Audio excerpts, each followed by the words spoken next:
feel free to fill in your seats. The events will start in 5 minutes. Thank you very much. 請各位同學揾個位就座。我哋就嚟開始啦。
Diversity as a strength, such as cooking or sports. One day, I decided that to feel welcome is important.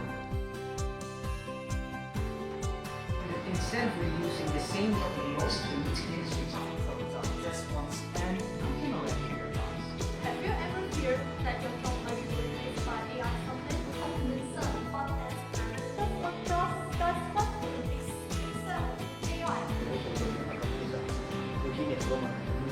Any area of delicate things between emotional That's why we created this We understand the importance.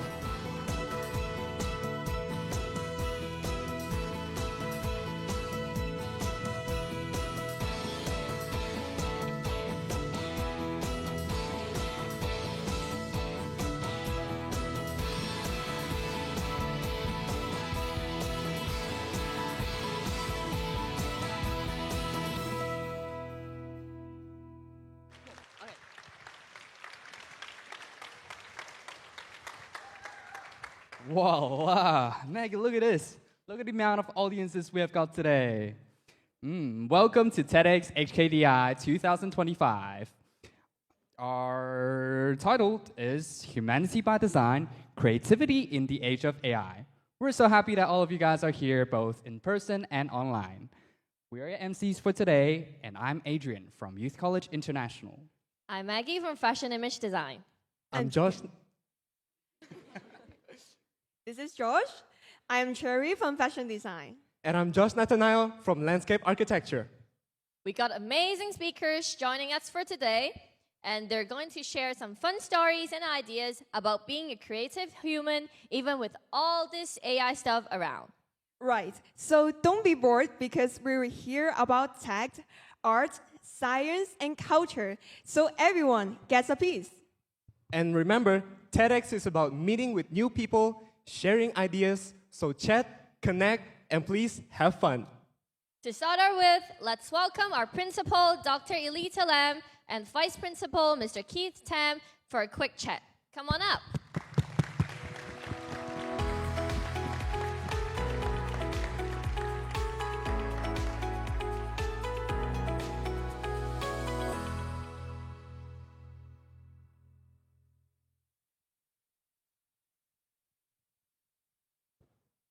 Thank you. Thank you both so much for being here today. Thank you for having me. It's wonderful to be here today. Thanks. I'm very excited to be part of this conversation. We have known that this is the second TEDxHKDI event. Could you tell us, please, what do you hope to achieve with TEDxHKDI? HKDI students are full of creative energy and innovative ideas. And I think that TEDxHKDI is a great platform for us to share everything with our students, staff, and the wider community. Yeah, TED has been a personal inspiration for me. And to bring TED to HKDI has been my mission. So we did it last year. We're doing it again this year. So I'm really, really happy and really excited. It's a great platform for our students to share their unique ideas. And also at the same time, we're developing their public speaking and communication skills, which are essential in the 21st century. By bringing these unique ideas to the world, let's look at the big picture. Humanity by design. It's a very powerful phrase. Elita, what does it mean to you in the context of AI? Now, to me, it means that while for sure we will use AI in our daily lives and in our creative works, but at the same time, we have to keep human values, empathy, and purpose it at the center of what we do. AI is just a tool, but it's up to us to use it in ways that make us more human, not less. Yeah, I couldn't agree more. As a designer, I think technology is to serve people and not the other way around. So while AI can solve problems and spark new ideas, we need to remember the heart of design is about connecting with people and also improving lives. That's a great point. But some of the people are a little bit worried about how AI might actually make creativity less human per se. What's your idea on that? That is a real concern. But I see AI as a partner, not a replacement.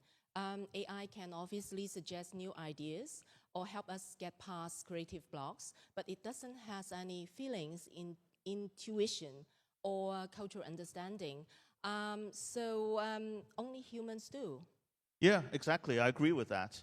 And while AI can really actually help us to be more creative, they can suggest alternative viewpoints for us. So it challenges us to think a little bit differently. But we need to forget it's up to us still to think of what is truly meaningful, what is truly beautiful and right. As you mentioned challenges, what are some difficulties you have faced by bringing AI into the creative process? Yeah, one challenge is that we shouldn't let technology take over our own stories and our subjective experiences and feelings. It's very easy to get excited about what AI can do, but we really need to ask, who are we designing for? How is it going to make people feel? Also, for a lot of people, they're not comfortable with AI, so there is a learning curve there. Yeah. Now, for me, a big challenge is making AI easy to use for everyone, especially those who are not tech expert. So we need to design tools that are simple and fun to use so that designers could try on new things without feeling overwhelmed. That's very important too. As we look in the future, how can students, our future designers, embrace AI while keeping humanity at the core? AI is actually changing the way designers work, from coming up with new ideas to prototype making or even predicting trends. It's like having a super smart assistant who never gets tired. Yeah, it's not just about working faster or easier. That's of course very good. But we really need to think, how AI is opening up new possibilities for us, like creating personalized experiences, smarter products, or even solving bigger problems like how to be more sustainable in design. Yeah, that's right. So what's really exciting today is we are not just talking about AI in design. We are actually hearing our student speakers who will lead the trend. So who knows, maybe someone sitting next to you will come up with the next big breakthrough. Yeah, no pressure, right? But you know, to be serious, we are here to share ideas. We're here to open up new conversations, and we're here to imagine a future together. Rightio. So is there any final advices for us students and audiences? Yeah, stay curious, be open-minded, and remember, best design often happens when technology meets humanity. Yep, and don't be afraid to try new things. And also ask yourself, how can design make a positive difference in the world, right? And also your unique point of view is your superpower. Amazing. Thank you guys so much for sharing so much information with us. Thank you Thank you very much. Thank you. Thank you, Elita and Keith. Please remain on stage. Since this is such a special moment, let's invite our honorable guests and also speakers to take a group photo together. Let's come on up.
Thank you, guests and speakers. You can take your seat first.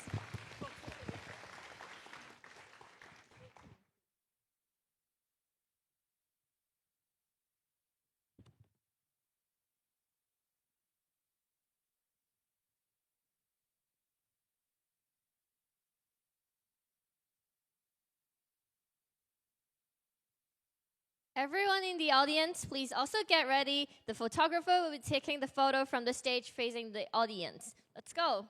Are you guys ready? Yeah. Louder, please, louder. Where the noise? Make some noise! HKDI! Such a weak voice, I must say. Sorry. Such a weak voice. I am...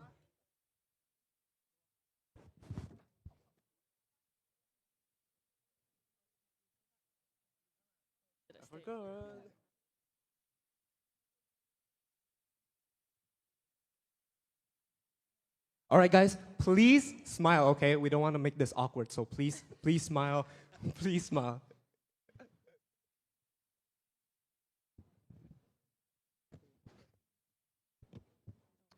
All right. Everybody say cheese. Cheese! All right. Thank you, everyone. Thank you.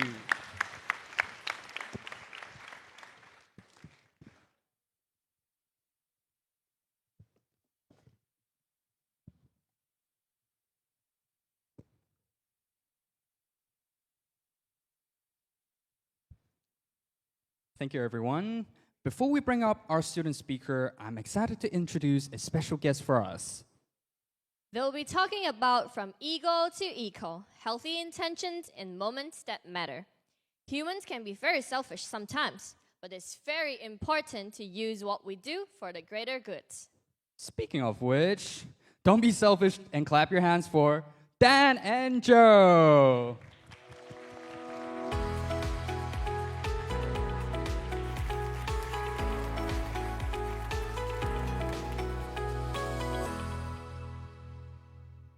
Hi, Joe.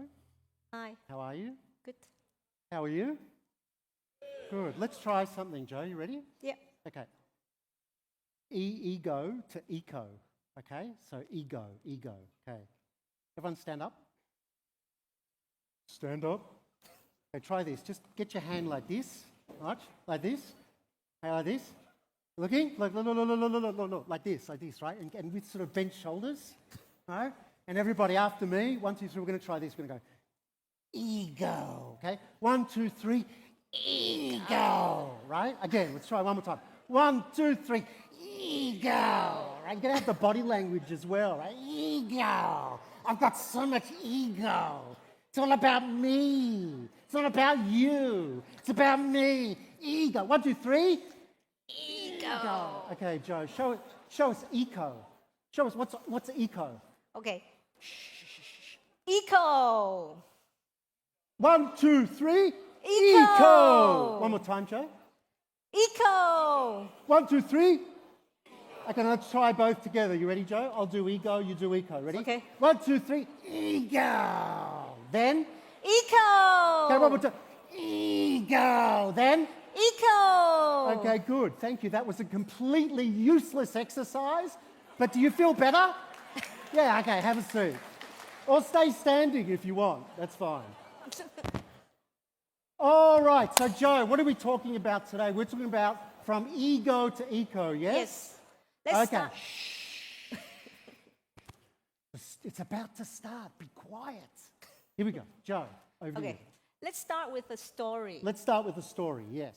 So when we travel, we like to go to post offices to buy some stamps.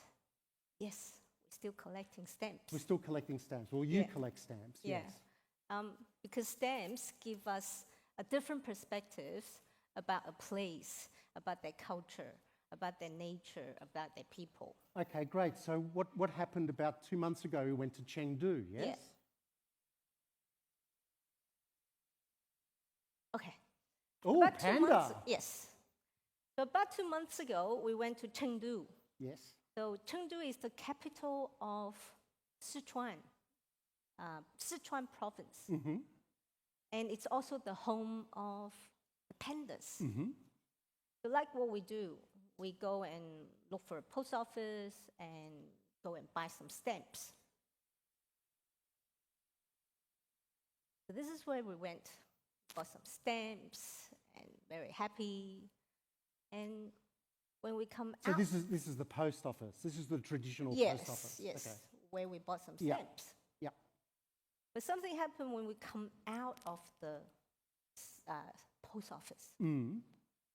And we saw this post office buying stamps. And that's what we saw across the So street. it looks like some sort of coffee shop. Yeah. So we thought, that's very interesting. So let's check it out. So that's what we did. And we saw something very interesting in the shop. And my first reaction was, wow, this is so clever. Such a clever idea that is close to the post office, but it's also separated from the post office. Mm-hmm. And there's a coffee shop upstairs. It felt different. It felt very different. Mm-hmm. And you feel very energized when you go in and see all these pandas. You just want to take them all home. So that was my first reaction. What was yours? What was my first reaction? Well, my reaction was similar to you, Joe, that it certainly didn't look like a post office.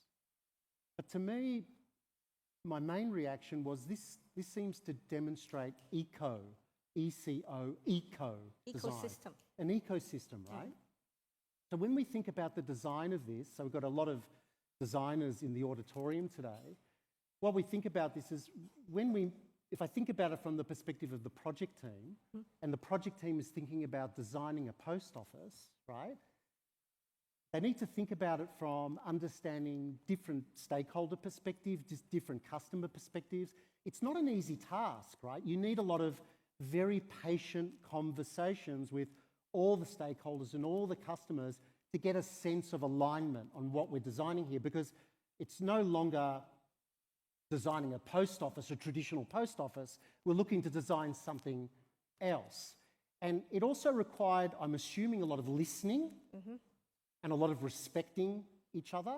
It also got the sense of community in this space. So it wasn't just you go into the store, you buy some stamps, you buy some envelopes, and you go home, right? There were some people planning an event when we were there. Okay, so it seemed to encourage a lot of conversations and dialogues and discussions in the coffee shop. And I guess it just changed my perception of post offices that I've seen around the world, including places like Australia or Melbourne, where I grew up. So ecosystem. Yes. Yeah. Ecosystem approach is not about you as an individual.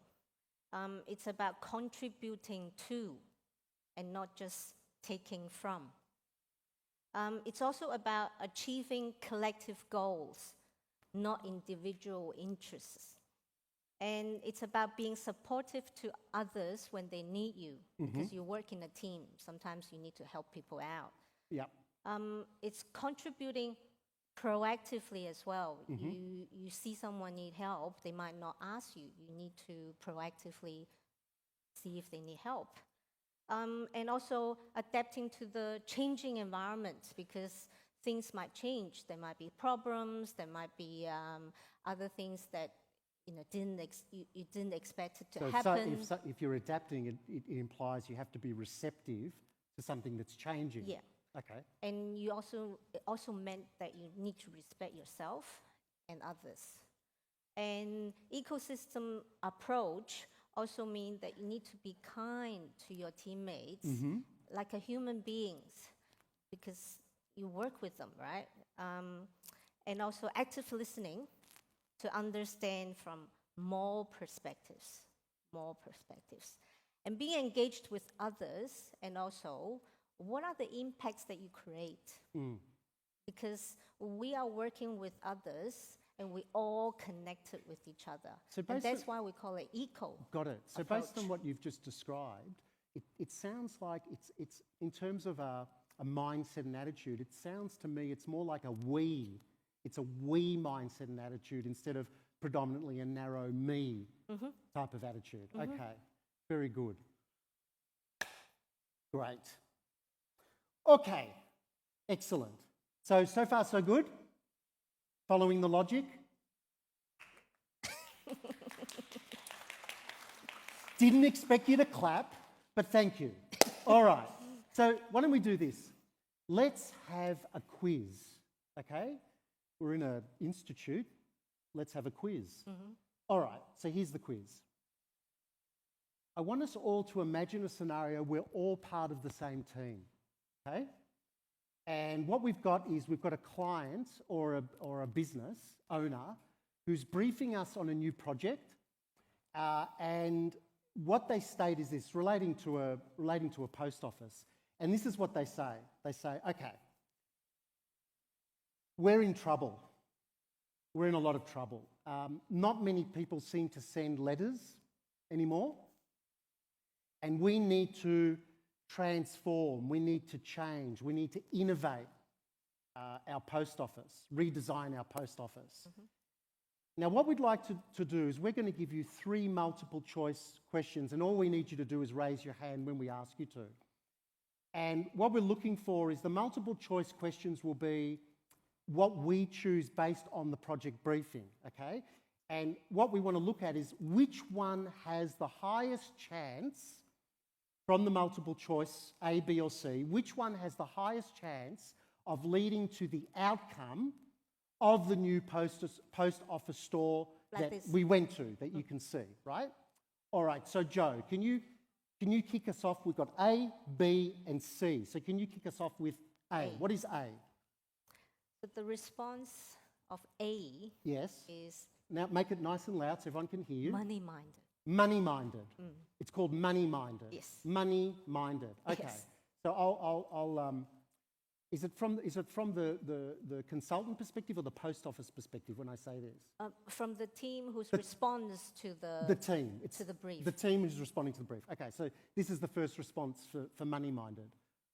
Money-minded. I wonder what the budget is. What's the budget here? If we've got a good budget, we can upgrade the post office to be more aligned with modern shops like, like an Apple store or Louis Vuitton. That's more money-minded. So that's option A. A, yes. Okay, let's move to B. So what's option B? The option B is, let's understand more first. Okay, understand more about the project. Yes. Okay, so what we've got here is 5 questions for option B. Yeah. Question 1, what are we trying to achieve? Yes? Question 2, can we learn more about our current customers? Yes? Question 3, what assumptions do we have? Question 4, what are our major revenue sources? And finally, question 5, who are our future potential customers? Okay, so option A is money-minded. Ooh, money-minded. Option B is? Let's ask more questions. Ask more first. questions, more understanding. Okay, and finally, C. What is option C? Option C is cookie cutter approach. The cookie cutter approach. Tell us about the cookie cutter approach. Well, okay, I'll do the You and team. I, yeah. Okay, so the team would say cookie cutter approach. Okay, we can implement a digital transformation of the post office services. For example, we can build an app, a mobile app, and we can sell stamps via the app, or we can revamp the website, and because of AI, maybe what we can do is we can do an AI-enabled chatbot for customer inquiries. So that's option C. Okay, so let's go through it again because I'm sure everybody's forgotten. Option A is what? Money-minded. Money-minded. Okay. Ask the budget. Okay. Option B? Let's ask more questions. Ask more questions. And option C? Cookie cutters. Cookie cutter. Okay. So, show of hands. Here we go. This is your turn now. Show of hands if you think that as a team, we're trying to win this project, right? Or have we won the project already? We're pitching for the project. No, We've won. the project. Okay. You need to do Okay. something about it. Option A. Who thinks we should go with the money-minded approach? Put up your hand. Very good. We don't have many capitalists in the audience. We've got one person. One person's gone for money-minded. Okay. Thank you, sir. Thank you. We'll talk after the show. Okay. Very good. Okay. What's option B? B is asking more questions. Who thinks we should go with asking more questions? Okay, that's good. That's a lot more hands. Interestingly, the guy that did money-minded put up his hand again. No, he didn't. I'm joking. He didn't. Okay, so it looked like more. And option C? Cookie cutter approach. The cookie cutter approach. Now, this is not a question of whether you're thinking about eating a cookie. This is about the cookie cutter. So who thinks the cookie cutter approach? 1, 2, 3. Okay. So Joe, thank you. By my observation, it looks like option B was the winner, choice, yeah. which is very encouraging given this is a design institute. So that's good. Yeah. Okay, everybody clapping. Good job. Well done. Okay. All right, good. It makes sense to me. Makes because sense, okay. Option A and option C are the ego Option A approach and C is more ego-oriented. Okay. with narrow perspectives. Narrow perspective. Okay. And option B is more ecosystem approach with a collective intention in mind. Okay. Good. Yeah. So here's a suggestion. What is your suggestion? For everybody? Yes. The next time, if you're going to a briefing session like this, please bring a sparkle intention with you. Sparkle intention. Yes. Sparkle. S-P-A-R-K-L-E.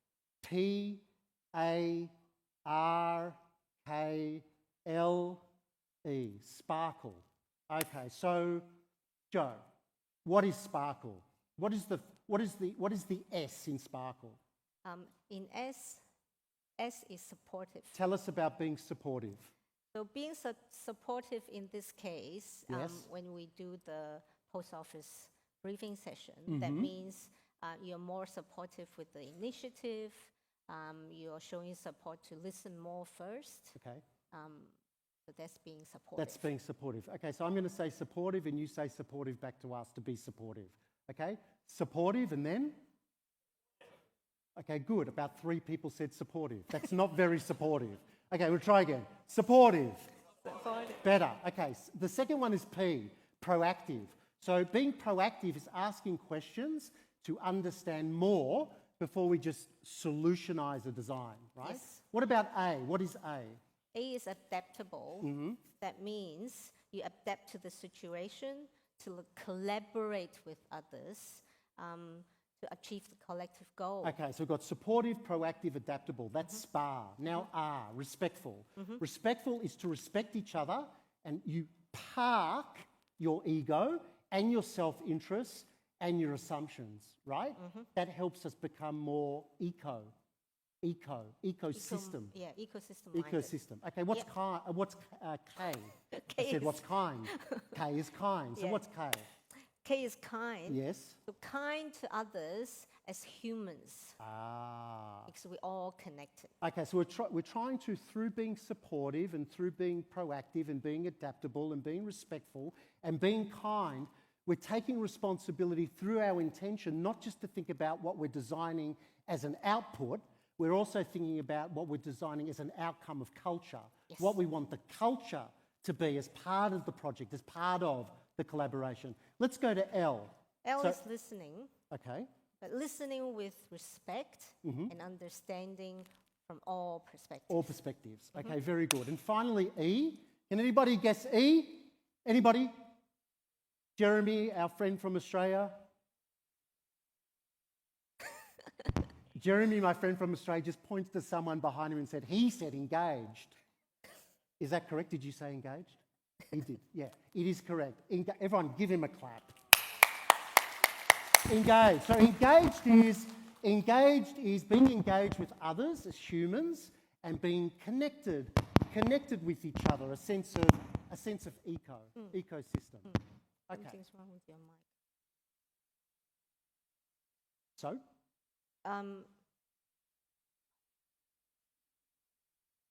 that's the signal that, yes! Okay, good. So Joe, yes. Okay, by intentionally focus on the ecosystem when you conduct yourselves in the interactions and relationships with others in moments that matter, like the briefing session, you can achieve sparkle outcomes. All right, so let's break that down, okay? What we have is we've gone into a moment that matter. The moment that matters was the briefing session, correct? And what we've done is to prepare for that briefing session, we've gone in with some pre-prepared conduct. Intention. Right? And intention, right? And when we're interacting and relating and conducting ourselves in that moment that matters, right? What we're trying to embody as human skills, as soft skills, is sparkle. Yes. So S is what? P? Are we on delay? A? All I hear is Keith. R? K? Kind. L? Sorry? What? E? Okay, very good. Right. So, Joe, as we conclude. Yeah. So in our book called Make Meaningful Culture, Yes. we define culture as how we interact with each other when we conduct ourselves and relate ourselves with each other in moments that matter. But that help us to make meaningful decisions with the collective in mind. To sustain the conduct chain. Because whatever we do or how we conduct ourselves has a chain reaction. Got it. So how we conduct ourselves in and around other people creates a collective, and the collective creates this conduct chain, right? So it's kind of like this, isn't it? Like TEDxHKDI, it's not just about us, right? We happen to be enjoying the time on the stage, but it's also about all the student speakers, also about the crew that people can't see side stage who are making funny faces at me right now, right? It's also the lovely Szuc that's helping with the sound system. It's also Keith and team who's helped put. So it's an ecosystem. Yep. It's a collective number of people that form a conduct chain that makes this whole event sparkle, right? Yep. So whether you're aware of or not, you're part of the culture. Yes. And you can shape the culture as well. Got it. Good. So, to finish. Joe? Yes. And here. We're going to finish with what we call a statement of intent or a statement of intention. And the statement of intention is to do with sparkle. Okay? Being supportive, proactive, adaptable, respectful, kind, listening and engaged. So, I, Daniel Szuc. Wait, okay. I, Daniel Szuc. I, Josephine Wong. We intend to bring sparkle with us in moments that matter. Joe? We intend to advocate for the ecosystem to act as an evangelist for holistic systems where every perspective is valued. Great. We aim to prioritise the we over the me, and we would like to focus our energy on projects and actions that serve our shared goals, meaning I would suggest humanity's shared goals, and collective success. Next one is to embrace change with grace, to meet uncertainty not with fear, but with a kind heart and adaptive spirit. Very good, an adaptive spirit. Okay, and finally, we aim to build relationships, like with all of you, we aim to build relationships with respect, to forge relationships that are both productive and respectful, creating a foundation of mutual trust.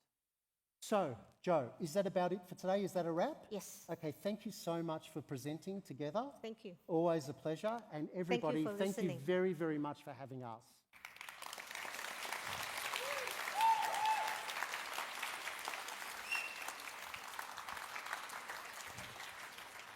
Thank you, Dan and Joe.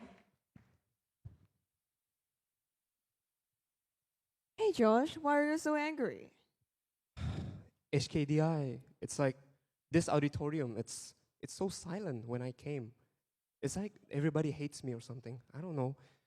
Maybe it's the grammar, or maybe it's how I speak. Is it annoying? Like did I annoy you guys? No? Like what you hear. I mean, your grammar is not bad, but it's not that bad. Besides, you don't need a perfect grammar for it. Like our first speaker, Teddy Lam, she wants us to think differently about language, like how me and you are talking right now. Oh yeah, I honestly remember her name actually. Cause I actually talked with her before, and she's actually a very fun person, honestly.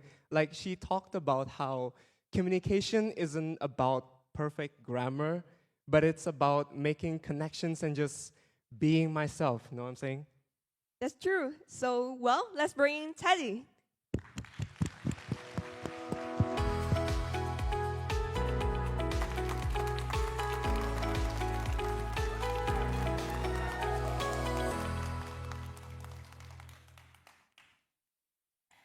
Raise your hand if you ever panic while speaking English.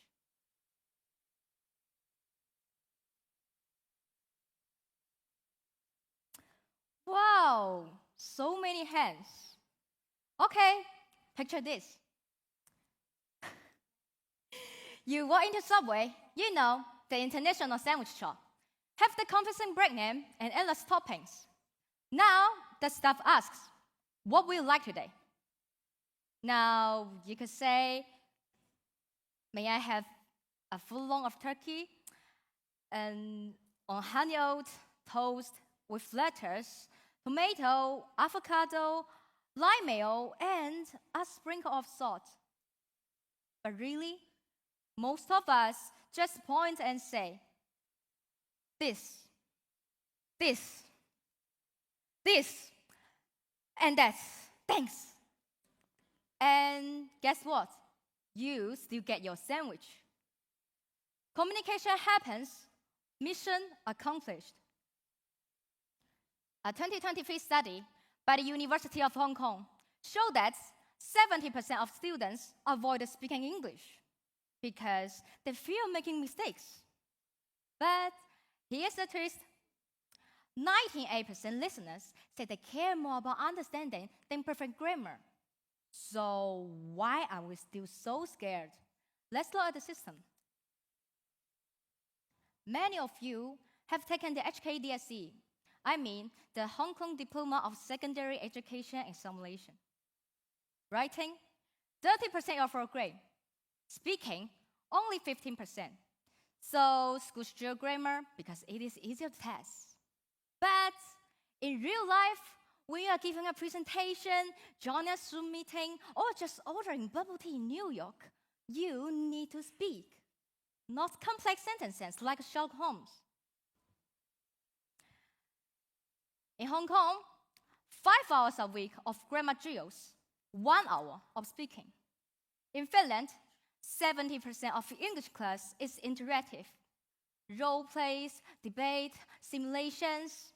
Result, Finnish students got 21 points higher on TOEFL speaking than Hong Kong students.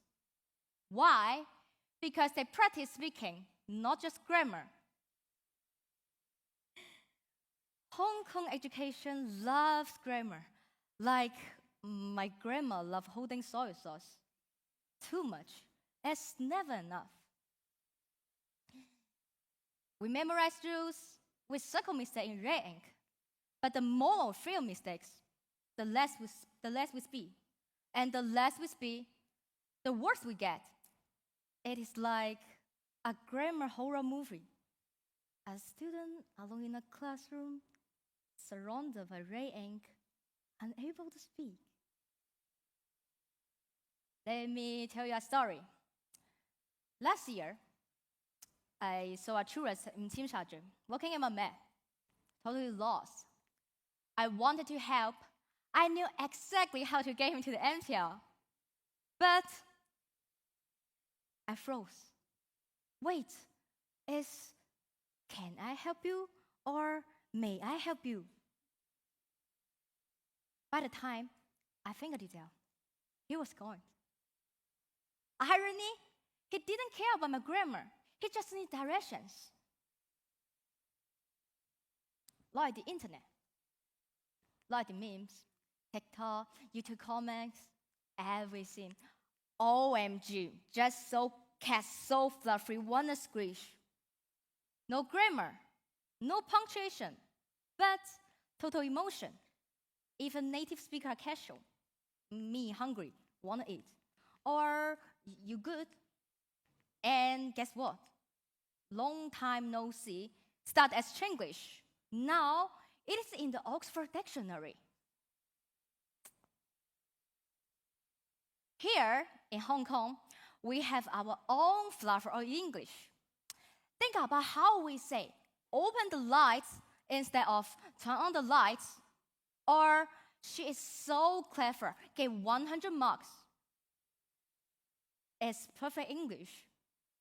No, but does it work? Absolutely. Let's talk about AI. You know, ChatGPT, Siri, Google Translate. You can say, yesterday I go park and saw many dogs. The grammar, a mess, But AI still understand. It gets it. AI is like a patient friend, no judgment, no red pink. Just, oh, you mean you saw many dogs at the park? But here's the interesting part. Can AI really understand Chinglish? Imagine you type the message to your friend. You say, Oyo, you can do it because you are super good. Or say, the exam today was so hard, I am finished. These phrases need context, culture, emotion. They're deeply human. AI can catch up, but it doesn't create these expressions. We do. That's the contrast. AI is a tool, but we are the artists, using colors to create a masterpiece. We use language to paint pictures, evoke emotions, and connect with others in ways that AI cannot copy. While AI assistants can assist us in understanding and conveying messages, they lack the human touch that makes communication truly impactful. Language is like fashion. It evolves, it changes. 100 years ago, Google was just a number. Now it is a verb. 20 years ago, LOL meant lots of love to your grandma. Now it means I am not actually laughing, but I am slightly amused. Language is not just about conveying information. It is about sharing experiences, emotions, and culture. We are the storytellers and the creators of language, shaping it into something uniquely human. AI may help us improve our communication efficiency, but it is our creativity, empathy, and individuality that truly breathe life into our world. Emojis, they're a new kind of grammar. I'm fine. That's totally different from I am fine. Grammar didn't teach us that. Experience did. Culture did. Some people say AI will destroy grammar. They actually help us practice more because we are less afraid. Want to practice more ordering coffee? Ask your phone. Need to write a professional email? Let ChatGPT help you. Think of AI as training wheels. They don't stop you from learning. They help you stay balanced until you ride on your own. Remember my subway story? Imagine if every time you spoke English, it felt like that. No stress, just getting the message across. Because that's the goal of language. Not perfection, but connection. If people understand you, your English is good enough. Even if it is, I go shop, buy thing. If they get it, it works. And here's the other example. Picture this. A local student is talking to a visitor about the Star Ferry. He says, the Star Ferry is long history. It brings people across the sea. Many local tickets. Is perfect English. No, but the visitor still understands. He got his message across. That's what matters. So tomorrow, I challenge you. Speak English. Say anything. Doesn't have to be perfect. When you go overseas and you want to order in McDonald's, try saying, I want Big Mac, no pickle, Coke, please. Or you want to ask for directions, just say, where the station? Even if it is not perfect, people are willing to help you. Because the more you speak, the faster you learn. And the funny thing is, the more mistake you make, the faster you learn. That's how babies learn. They don't start with, Mother, May I have a glass with milk, please? No, they start with milk. Simple and effective. So, why are we, as adults, so scared? It is time to break the cycle. That's how we stop making grammar the enemy. Speed first, perfect later. Grammar is just a tool. Just remember, you are the message. Thank you. Thank you so much, Teddy.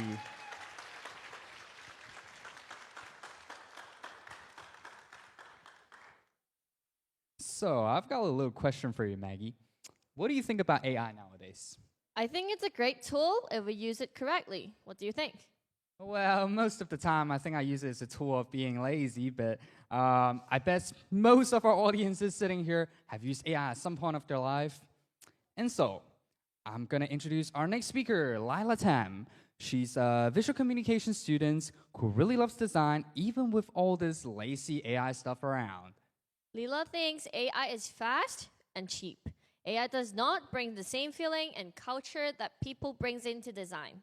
She's inspired by Hong Kong's paper craft, showing us why human creativity matters.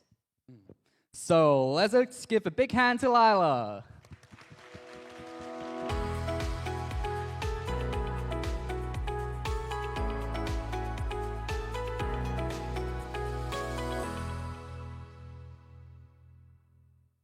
Have you ever been told to follow your dreams, only to realize the world might be changing too fast for them even to exist? In my future career choice, I want a job with free hours, one where I can experiment, gain unique opportunities like traveling the world and meeting new people. If you were to recommend a career path, what would fulfill my aspirations as of today's economy? To me, it always felt like being an inspiring designer could potentially lead me to a job that satisfies my requirements. Wouldn't you agree? We see so many great accomplishments from designers who have the opportunity to travel and meet different people from around the world. It seems so unfair that once I want to walk in their footsteps, a huge competitor takes over my position. Artificial intelligence is growing, and the design field is not happy. Actually, more like the future of human design is concerned and challenged. Miyazaki, the famous Japanese animator, producing major hits such as Spirited Away, says AI in animation is an insult to life itself. Like Miyazaki, even many local Hong Kong artists are pessimistic about the growth of AI. Man Zhang is a Hong Kong artist who collaborated with Disney for a comic adaptation, and he says AI makes us creative personnels feel disposable. So as AI integrates more and more into our lives, is there really a point in pursuing design? Or should I just stick to a more stable job, one that AI cannot replace, for the time being? This question stuck with me for months after graduating high school. I grew up around all things creative. You name it, I did. Dancing, drawing, even playing multiple instruments. When the time came to choose my university path, it was only right I chose design. However, my worry grew strong. I remember asking one of my teachers, what's the point if AI can design faster, better, and cheaper? She looked me in the eyes and said something I will never forget. Because you have a soul, and that is something AI will never have. With this never-seen-before threat to the design field, it gets easy for us aspiring designers to get ahead and worry about this obstacle. Worry is normal. It is human nature. The future has no stability and no certainty. But it is through change, new designs and ways of thinking can emerge. Take The Comedian, a conceptual artwork of a banana duct taped to a wall. Crazy, right? It was created by Italian artist Maurizio Cattelan, who used this artwork to describe the concept of art. The banana was then eaten on stage, where Cattelan emphasized the real value is in the concept itself. In the same way, I've always had a fascination with Hong Kong traditional craftsmanship. More specifically, paper crafts. What fascinates me is the cultural value behind these works of art. In paper crafts, every pattern, color, and shape hold different cultural meanings, all put together to create something you know as a lion dance. The attention to detail inspired my thinking. As it was through this, I learned how important it is to learn semiotic meanings of different objects to be able to convey an effective message. So in the face of this challenge, I stayed reluctant and decided to choose to take visual communication at this school. I believe a designer means to overcome challenges with style and creativity. And the advancement of AI is just another obstacle I must face to think outside the box. Taking it one step at a time, I urge you all to embrace the uncertainty of our field, to work on your crafts, experience more of what life has to offer, and slowly but surely, we will be able to find our own niches. We will be able to build elements in our design that set us apart from AI. The world is constantly changing, and it will never stay the same. To be a designer means to learn to flourish within change, to see opportunity where others see obstacle, and not even AI will be able to replicate your crafts. After all, design is deeper than what meets the eye. Thank you.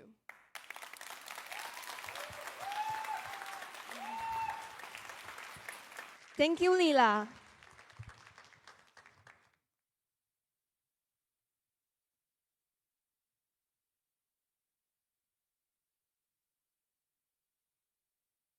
I'm so sorry.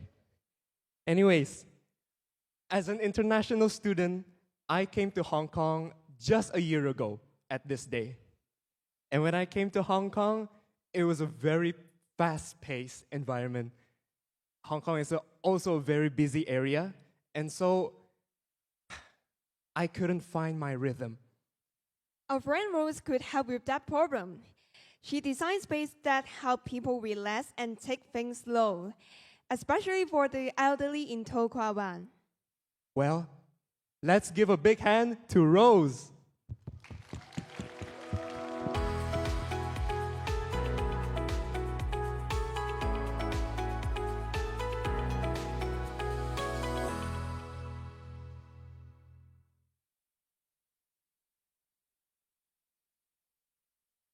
When was the last time you felt completely unhurried in the middle of the city? Not on holiday, not at home, but out there in the street, in public space, when the city around you kept moving, but you could pause. My grandfather used to walk to the same bench every day at 3 p.m. Not for exercise, not to meet anyone. He just sat there, quietly, under the same tree, in the same shadow, feeling the same breeze. When I asked him why, he said, "Because here, no one asked me to hurry." At the time, I didn't understand what he meant. But the older I get, the more I see it. what he found on that bench wasn't just rest, it was rhythm, a moment the city forgot how to hold. And in that rush, we lose something precious. We live in a city that worships speed, faster commutes, faster meals, faster progress. But in somewhere, we lose rhythm. We lose space for people who move differently, especially our elders. In Tokugawa, where I spend time researching and designing, I see it everywhere. Elderly people sitting alone by the roadsides, in parks, outside stores, not doing anything, just sitting, just being. And the more I watch them, the more I realize they're not tired, they're not resting. They've just left behind by the rhythm of the city. We often talk about active aging in policy or design, giving older elders ways to participate more. But what if participation isn't the point? What if what they truly need is a space where they can exist without pressure and without performance? That question started to reshape how I think about architecture, not as a container for function, but as a container for feeling, for rhythm, for dignity, for the invisible need we don't always measure, but deeply feel. Looking back, I think this is why I wanted to study architecture in the first place, because I don't want to design buildings that just stand. I want to design places that speak. Architecture, to me, it's not just about walls and roofs. It's about creating space that tell people, you belong here. It's about holding someone's story, even if they never tell it out loud. Let's talk about who we're designing for. In Hong Kong, most of today's retirees are Gen X or late boomers, born between the 1950s and 70s. They're not fragile. They're not helpless. They're the survivors of the city's most competitive decade. They work through housing shortages, financial crisis, factory shutdown, and rampant modernization. Also, they're the first generation to retire in a fully urbanized, digitized Hong Kong. Many have some retirement saving, but not enough to feel secured. They've grown up chasing progress, and now they finally have time, but they don't know what to do with it, or where to go, or how to simply be in a city that never slows down. In a 2023 study by the University of Hong Kong Jockey Club Institute of Aging, over 45% of the retirees feel emotionally disconnected from their daily environment. Another survey by the Hong Kong Council of Social Service in 2021 found that many retirees avoid public spaces. They're not tired. They just feel disconnected from their daily environment. One participant said, "It's not that I can't go out. I just don't know where I belong anymore." Recently, I have a long conversation with a friend who's studying social work. We talk about how many older elders don't even know what services or help are available to them. That made me realize architecture can be the most visible, tangible way to let them discover those resources. It can be the signpost that says, "You're welcome here." When information fails, when systems feel distance, a building can be the first handshake.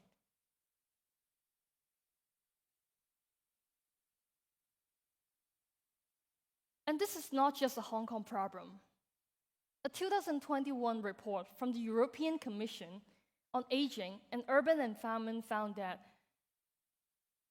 there's a term, tempos mismatch. When a city speed is out of sync with older residents, and conclude that such emotionally disconnected had a greater impact on well-being than physical accessibility.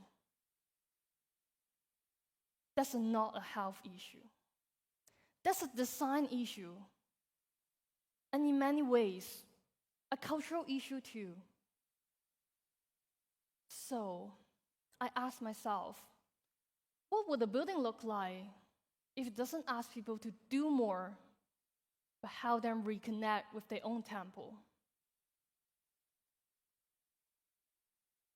So, I designed an elderly center in To Kwa Wan, not as an activity hub or a clinic, but as a rhythm space.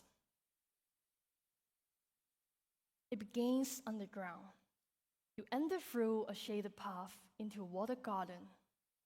Above, an atrium allows sunlight to fall through. Soft, slow, and moving with time. Reflection reposes along the walls. You hear the sound of water. You see lights and shadows shifting, dancing gently. You don't need to sign in. You don't need to join anything. Just sit. Let your breath match the space. Let yourself arrive. From there, a gently ramp leads you upward. Through layers of herbal garden, you walk slowly, maybe on soft herbs like basil, rosemary, and mint. You smell the difference.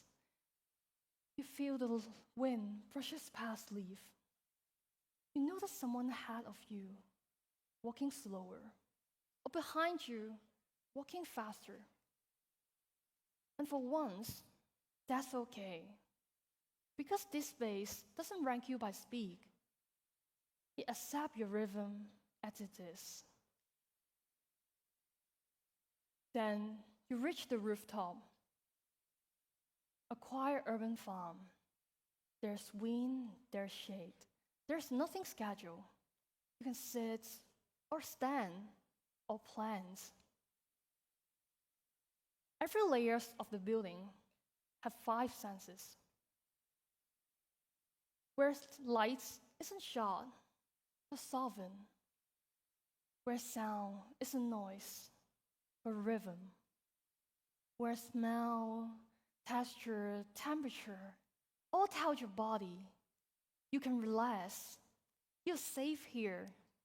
You allowed it to just be. Even the surfaces invite interaction. Rough wood, warm stone shadow the path that curves gently, without urgency. And this idea isn't just mine. At this year, Venice Architecture Biennales, the theme was intelligent, natural, artificial, and collective. One pavilion that stayed with me was the Lebanese pavilion. Its walls were made of urban brick mixed with wheat seeds. Over time, the seeds will sprout and turning the architecture itself into growing living things. That remind me that a building can hold life, not just contain it. Another was the German pavilion stress test. A visitor went through extreme heat before entering cooling space. It wasn't informative. It was physical, sensory, and unforgettable. That's what I want my architecture to do. Let people feel the difference, not just see it. Also, in Switzerland, Peter Summer's Fanfare bathhouse doesn't ask anything from you. You descend into warm stone pool. You sit, you feel, you rest. The space itself teaches you how to slow down. It doesn't instruct, it invites. These spaces are not passive, they're powerful, not because they perform, but because they allow you to pause. Rhythm is not just an aesthetic, it's a spatial logic, a way of turning space into the pace of life. It tells us when to add, when to rest, and when to feel. Yet, in most urban design today, we prioritize metrics, speed, efficiency, and flow. But what if we instead measure how well a space lets you linger, reflect, and breathe? Designing for rhythm doesn't mean everything becomes slow. It means we build with layers, layer of pace, layer of presence, like ecosystem. What would that look like across our cities? Maybe a hospital with breathing rooms, libraries with unprogrammed corner, or MTR station with garden that buffer transition. It's not just design. It's care translated into space. And yet, as we see scare care into space, here's the question. Can AI keep the slow heartbeat of presence? To answer these questions, perhaps we need to step back from algorithm and remember what truly makes a space breathe. Not the logic of tools, but the presence of beings. AI can calculate, predict, and simulate, but it doesn't breathe, it doesn't stay, it doesn't feel the air of the place. Being in a space, feeling its breath, its air, its knowledge, requires people to sit, to wait, to sense. AI can frame possibilities, but only people can turn space into place. That's no AI can simulate. It's a human act. And that's why architecture is not just about form, but about beings. AI can frame possibilities, but it cannot create connections. It can calculate comforts, but cannot comfort you. It can calculate light levels, but not how a shadow feels. And I think that's the boundary architects must defend. Not just efficiency, but empathy. When I'm designing, I'm not just thinking about lights and structure. I'm asking, will this place tell people you're not forgotten?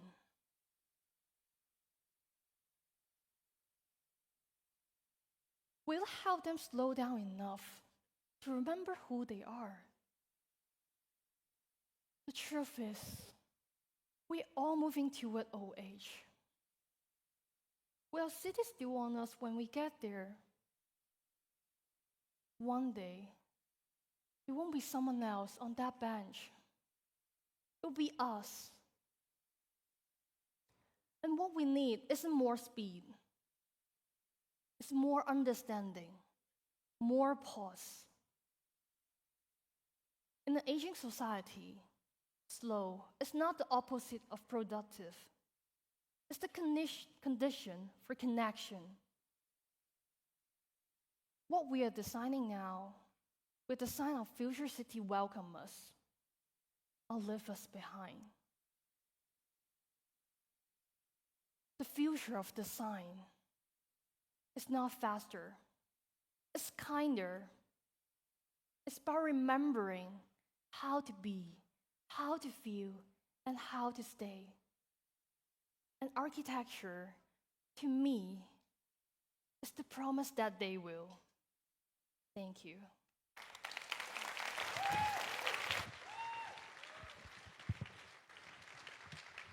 Thank you so much, Rose. As a wise person once said, in diversity there is strength, and in diversity there is beauty. Actually, I just made that all up. But Speaking of diversity, Charles Yu believes that diversity isn't about everyone being the same. Like mosaic, the proportion, colors, materials, all are different yet connected. With AI and shared interests, we can connect even more, maybe. so, without much ado, let's give it all out for Charles.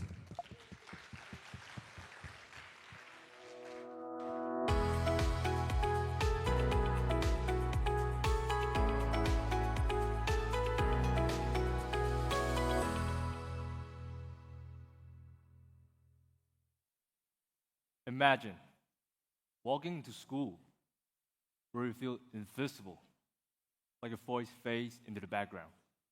Many students from minority backgrounds, this is their daily life. While some thrive in the vibrant atmosphere of school, others struggle to find their place, feeling isolated, overlooked. So last year, I met a friend from a small ethnic group. At first, he felt insecure about his language skills and for the interaction with others. I remember seeing him sitting at a corner, keeping to himself. One day, I decided to talk to him. After some time, he opened up about the struggle he faced trying to fit in. And that moment hit me hard. If this was one person in one corner of the classroom, what about the rest of the community? How many others feel the same or are unseen? It wasn't just his challenge, it was a reflection of our entire community. So the Hong Kong government has made significant efforts to promote inclusive communities. The goal is to ensure that everyone can participate equally in society. Despite these efforts, the results have fallen short. Many policies lack clear direction, and initiatives often fail to address the unique needs from different communities. Here's the problem. Inclusion is hard to practice when there's insufficient engagement from the majority population. Many locals show little interest in minority cultures and traditions, making it even more challenging to build an inclusive society. So let's pause for a moment and think about this. Is inclusion the right goal for Hong Kong? Or we should aim for something bigger, like diversity? According to the United Nations, diversity is about bringing together different people with unique perspectives. Inclusion, on the other hand, is about ensuring everyone feels welcome and supported. But inclusion cannot happen without diversity. And sadly, we're struggling with both. So which country has successfully built a truly inclusive community? Anyone knows? Singapore. That's the motto of inclusivity, where the government actively promotes multiculturalism. Students can learn about different cultures, festivals are celebrated across ethnic groups, and policies foster mutual respect. And this embrace of diversity is woven into their daily life. Now compare this to the United States. While they proudly call themselves a melting pot, they often struggle with racial discrimination and social inequality. You know, the reality feels more like a pot that's boiling over, struggling to hold its very elements. In Hong Kong, we always call ourselves a East meets West city. And you can easily see a bunch of people walking around with various backgrounds. Yet we must ask, are we truly appreciating and understanding these cultures, or merely mixing them without depth? Is the government really achieving the goal of diversity? So if the government cannot do it by itself, what about AI? So much talk about AI and big tech today. You might wonder, how are they going to help us? So I ask AI what our priority should be right now And it gave me an interesting analogy that really stuck with me. Is that when there's two islands separated, your instinct is not to fill the gaps. We don't do that. So what do? We build a bridge. And the same goes for building a diverse community instead of forcing everyone into one group. Why don't we create bridges that connect us? Bridges built on shared interests, mutual respect, and curiosity about each other's stories. For example, instead of only focusing on promoting different cultures, we could find common grounds. Imagine an open space where locals and ethnic minorities bond over shared interests while also exchanging cultural knowledge. It's not about changing anyone's identity. It's about creating space where everyone feels seen and valued. So folks, what is the final answer of creating a truly diverse community? Well, the truth is, there isn't. That's totally fine. What matters is that we start with the right mindset. Let me leave you with this. The path to diversity may be challenging, but if we commit to build those bridges, one conversation, one connection at a time, together we can build a diverse community that truly celebrates our differences. Thank you for being here today, becoming the foundation of these bridges. Thank you. Thank you. But Maggie, speaking on which, do you think I can get out of here now? All right, fine. You can go to the washroom. All right, guys, we're going to have a short break now. Please come back at 3:40, and we'll see you soon. Bye.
Good afternoon, everyone. Please be seated. The event will be starting soon. Thanks all.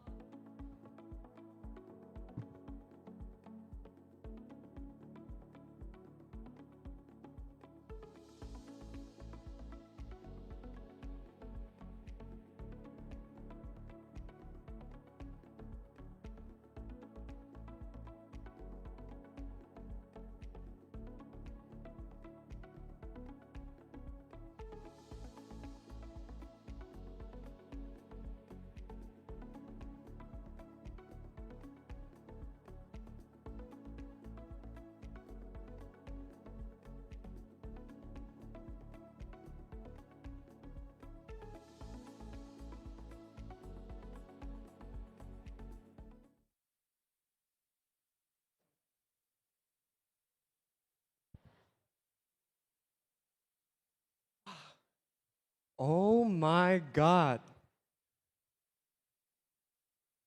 Why is this one empty? Why is this one empty? That one a bit. This one is the most loyal one, honestly.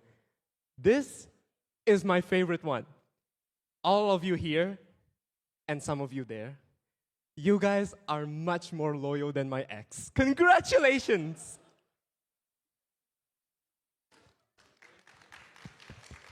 Yeah, okay. I don't want to say the name, but anyways. Do you know that teachers and mentors are very crucial for students' growth? And that's why I would like to invite our 2 committee members from the TEDxHKDI team, Mike from Language Center and him from Student Development Office. Please welcome. Hello, everyone. Both teachers are experienced trainers in public speaking and event hosting. Thank you for joining us, sirs. Thank you for having us today. Yes, thank you for inviting us. No worries, no worries. You guys are looking great today. Very amazing. Anyways, so I would like to ask some questions, basically. Let's start with the basics first. So what was the journey like being a mentor, teacher for MC and speakers for students that does not have any experience at speaking at all? Well, I still remember the first day that I saw them. Like, they're very timid, not, so afraid of speaking, in front of me.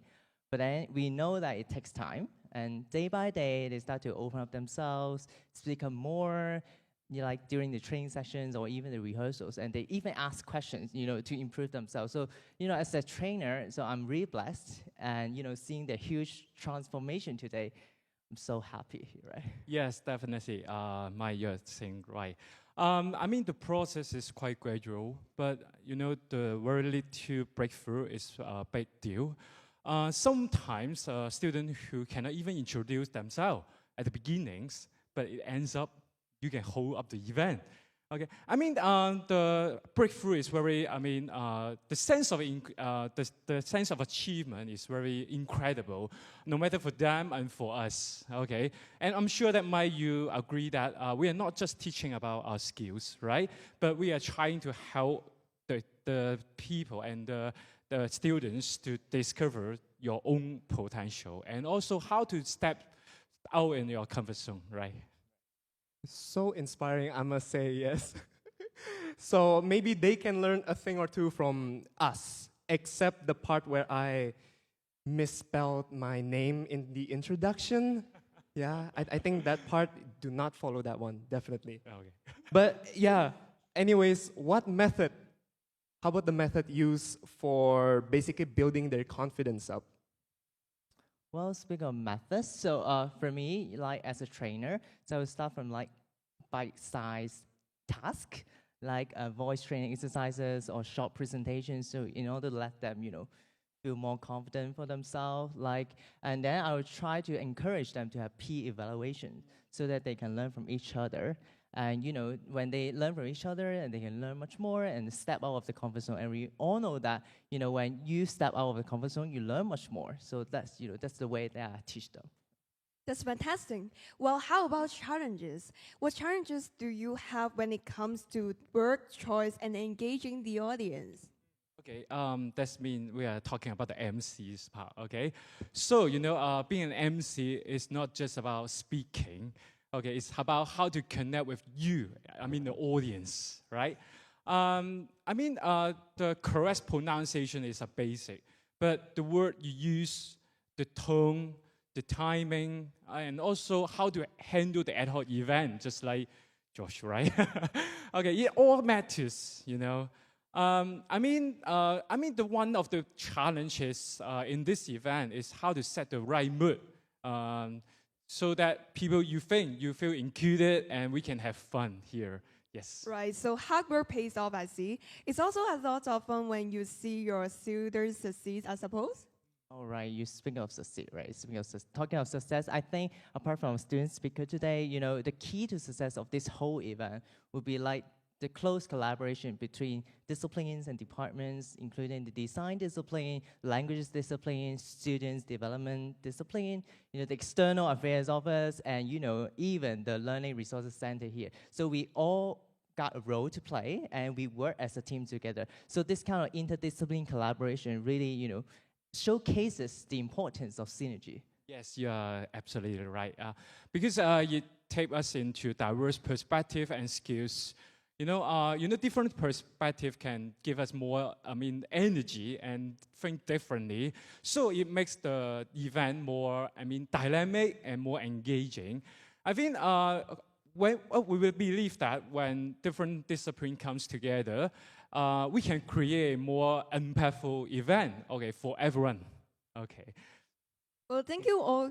Thank you both of you for sharing your experiences. I'm sure our audience can feel your passion for training and the pride you have in your students' achievement, like us. Thank you. Thank you so much. Thank you so much, Thank everyone. you so much. So again, thank you so much to Mike and him for the MC and speaker sponsor. So if you guys want to be a speaker or an MC, so please contact them. I don't know what's their phone number, but I can try to contact them up for you guys. But anyways, you over there, the green shirt. What do you think of your fashion?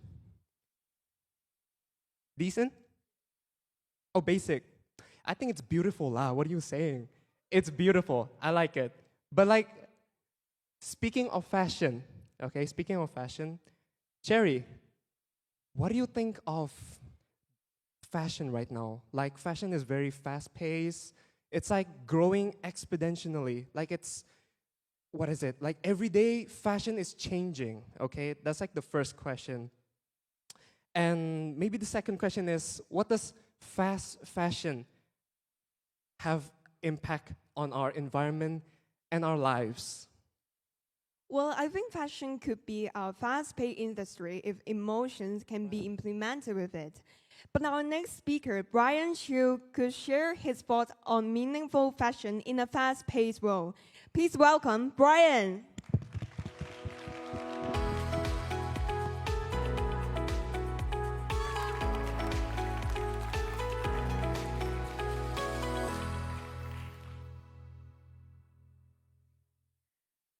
We've talked a lot about artificial intelligence today.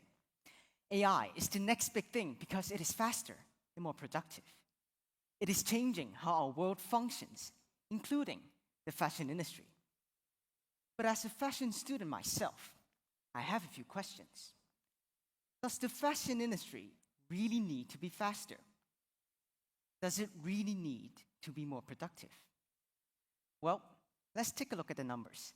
According to a study by Redress in 2023, 402 tons of textile waste are dumped into the landfills in Hong Kong every single day. That is equivalent to the weight of about 2.5 million t-shirts. Fast fashion is notorious not only for its waste, but also for poor quality, worker exploitation, and unsustainable practices. So, I ask again, do we really need more cheap clothes? I'll let you be the judge of that. If fast fashion isn't the answer, then what about going slow? I look to the past for inspiration, specifically the arts and crafts movement from the late 19th century. It was a response to the rise of industrial mass production. Craftspeople and designers decided to push back, choosing to create with heart, with intention, and with their hands. Maybe we should do the same. What if we invited artisans to handcraft our clothes, ensuring care and quality? Instead of reusing the same design 1,000 times, what if designers crafted pieces based on their customers' story, their needs, and their personality? That's how we create clothes with a human touch, clothes with sentimental value.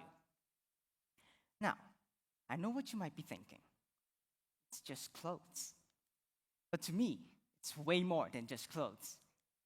Each piece of garment can carry its own story. The fabric might come from a specific region with a rich history of weaving techniques.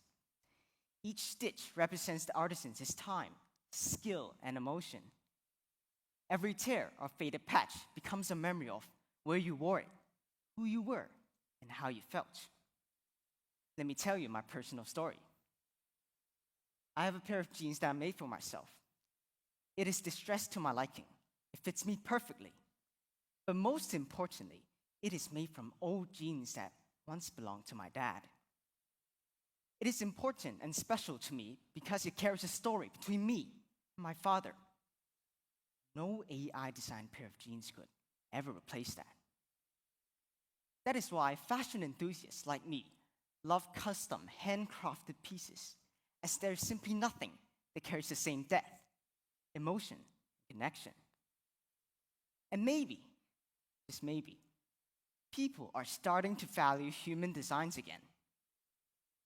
In the age of AI, designs made entirely by humans are becoming rarer, but we instinctively value what is rare. Just like how handwritten letters are cherished nowadays, handcrafted clothes feel more personal, more meaningful. They create stories and bonds. And these bonds, they make us take care of the clothing. We wash it gently. We repair it. We wear it proudly for years and not weeks. That's how we move away from disposable fashion.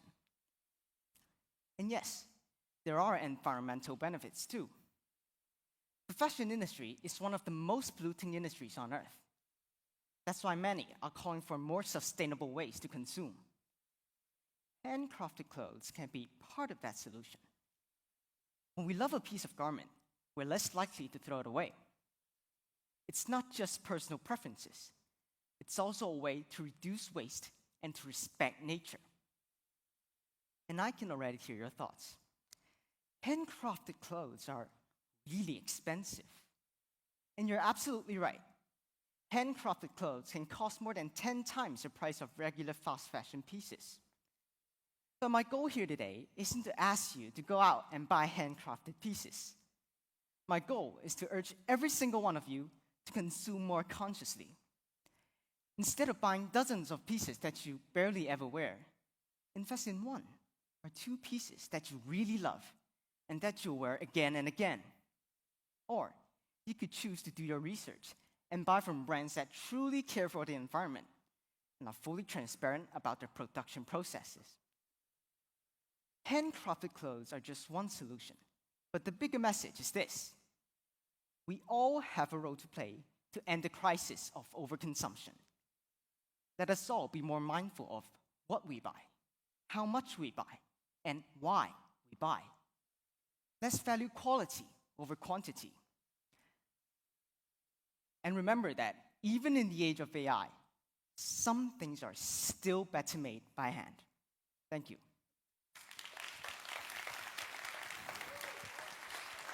Thank you so much, Brian. Give him a big round of applause, please. Adrian, have you ever wondered why this place is so big, the auditorium, it's so nice with the design? I wonder that sometimes too, but keep in mind, we do have 10,000 students on campus in HKDI. And yes, I still remember the first time stepping into HKDI, that was blowing my mind. You know, I did not expect it to be a school, if I were to be honest. Maybe you should invite your architecture friends. What was her name again? Oh, you mean Erica there? Yes, Erica. Oh, Erica ma is just we talk about AI, and the AI thing cannot make a place feel warm nor real. She also believes that real architecture is about making places for real people. Indeed. So without further ado, let us welcome Erica.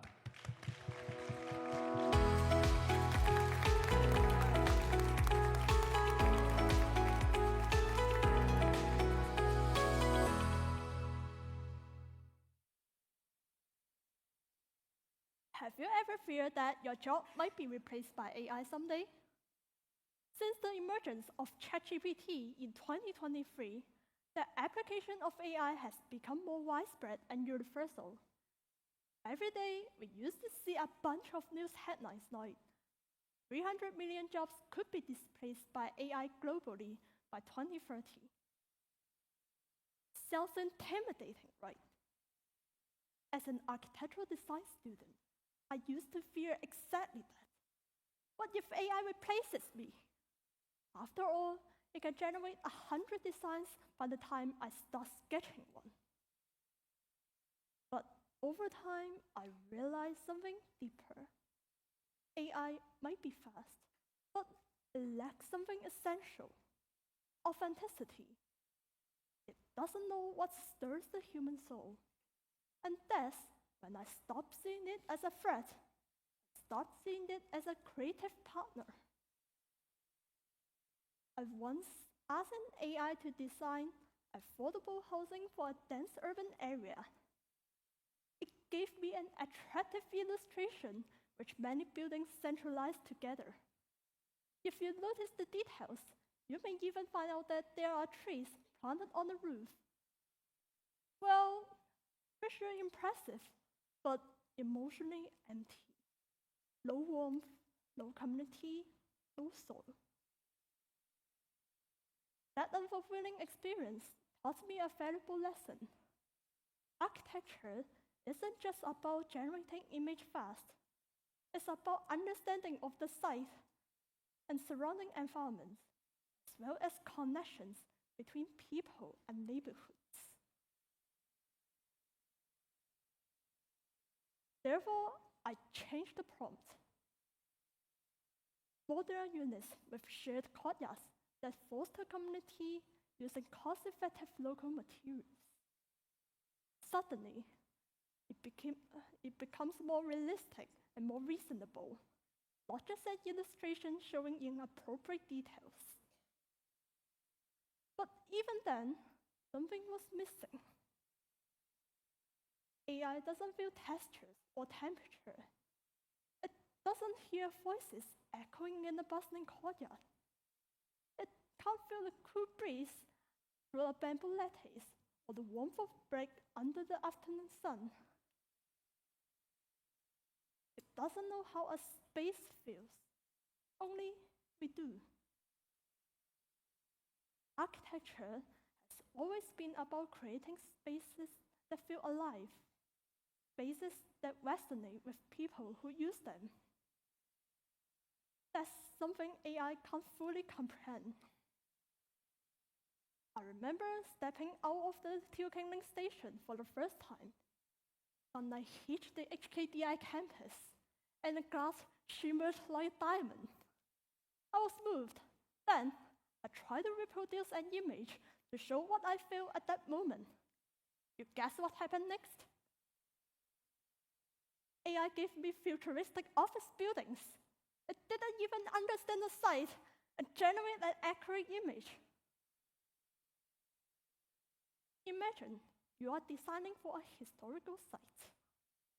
AI might give you a classical period architecture, futuristic renderings, but miss the local brick patterns, sunlight filtering through narrowed alleys, or the way a space whispers of its past. AI can't orchestrate and can't stay connected with a place. It can only guess. Sometimes it guesses wrong.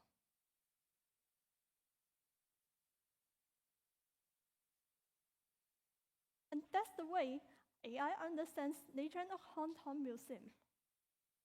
AI might generate image which includes a few deity figures, some modern lighting and decorations. But does it really reflect the reality of the site? Tell the story of Eastern Han Dynasty?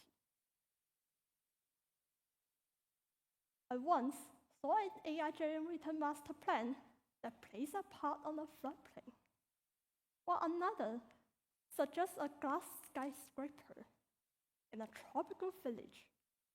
Beautiful, maybe. Livable, not at all. Why? Because AI doesn't understand implications. When AI doesn't know the background information and implications, it might give something unreasonable. Do you want to know how AI understands Gothic architecture? Let me show you. This is one of the components of Gothic architecture, which is called flying buttresses. When I type in the prompts, AI generated something like that. Not flying buttresses, but flying birds. Ridiculous, right? What else does AI know? It doesn't know the users, it doesn't know the functions, it doesn't know the activities happened in architecture. And when it doesn't know, it fills in the blanks randomly. So, as a human designer, we need to identify the unreasonable part of AI-generated image while unleashing human creativity to solve real-world problems. But here's the thing. AI can do amazing things when guided well. It can generate a floor plan in seconds, simulate structural integrity, and optimize energy usage. But none of these technical feats replace the human dimension of architecture. The warmth of a brick wall, shadows cast by a tree, or the connection that fostered in a courtyard. These are the moments that AI can never understand. So, what do we do with AI? We guide it. We become its compass. AI can analyze airflow, simulate lighting, or optimize materials in the ways humans can't. It's brilliant at logic, but blind in emotion. The problem isn't the tool, it's the missing empathy. Without empathy, design becomes hollow and detached from the people they are meant to serve. Great design always responds to human lives. Let's talk about Barcelona. In recent years, the city has reimagined its urban layout through a concept called superblocks. Instead of letting cars dominate every street, they group blocks together and restrict traffic inside them. For example, in example district, streets like Cancel Descent was redesigned with trees, shaded seating, and pedestrian priority. These green zones has become pedestrian-friendly zones for leisure, play, and social bonding. Children play, neighbors talk, coffee spill onto the sidewalks. Social interaction is therefore flourished. This wasn't just a design decision. It was an act of empathy. It responded with 3 Ps: real people, real places, with real purposes. AI can help us model traffic flow or simulate airflow, but it can never understand the joy of a grandmother walking safely with her grandchild. Maybe Barcelona is far away from us, so let's look at a local example. I believe that most of you are no stranger to Bank of China Tower, right?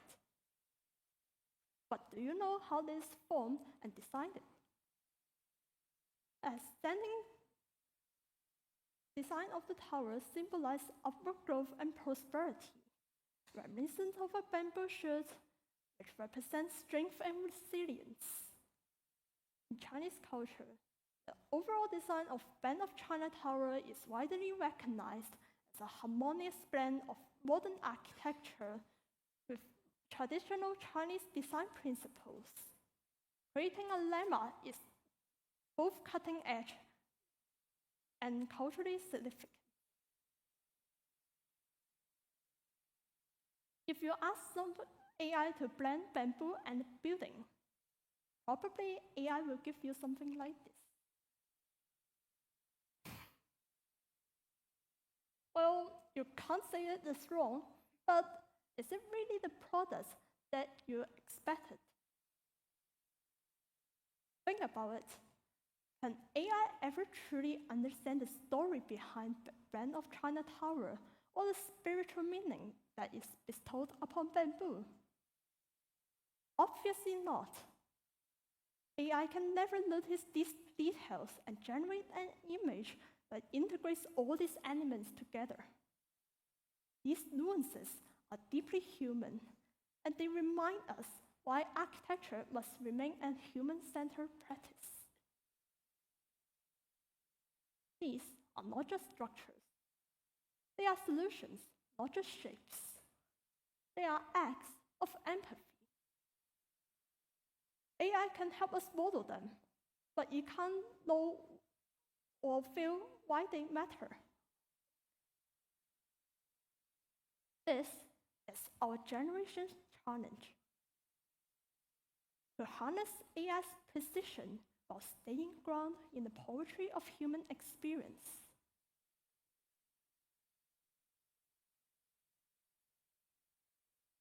The future belongs to designers who know how to interpret the logic of algorithms and the emotion of lived experience.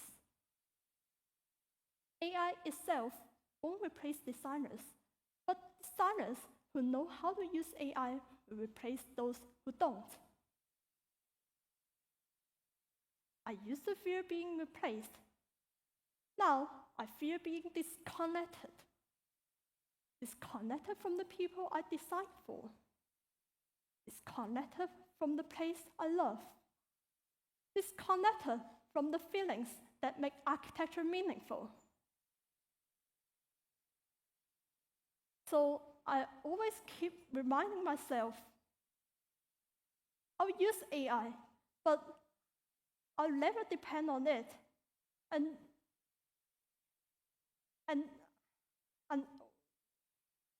outsource my creativity to AI. That's the real danger of excessive AI use. Not replacement, but displacement of our own sensibility.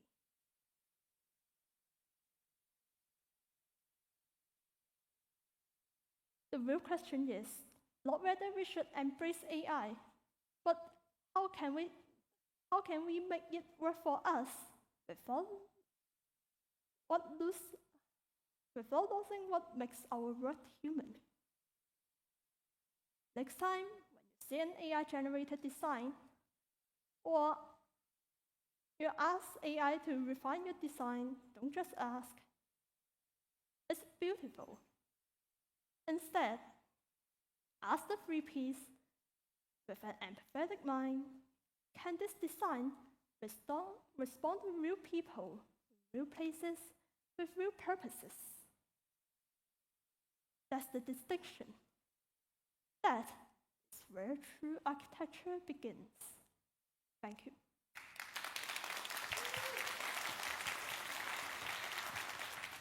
Thank you, Erica.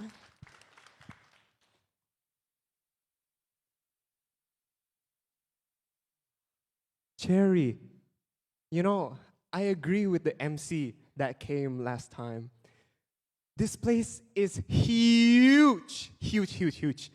You know, I don't know, I feel like there's a bit of grandness in it, you know? What do you think? What do you think of this place? Of course, it's really beautiful. Every time I'm standing here being an MC, I always thought that this place is really beautiful. Yeah, right. That's what I'm saying. What do you guys think about this place? Any first years? Any first years? Can I see any first years? Only you? You? Any first years? No? No first years? It's okay. First years, they're not shy. It's okay lah, it's okay. That's why contact the MC speaker and them lah. All right, we're getting out of topic. So basically, our next speaker will be Gabriel Liam. He's another architecture student that wants people to feel something. I really think that AI and architects are just cheat codes to an easy graduation. But our next speaker, Gabriel, thinks that architects and AI can actually work together. He knows that AI is smart, but people can add stories and feelings. You know, the only thing I'm feeling right now is very excited to introduce Gabriel.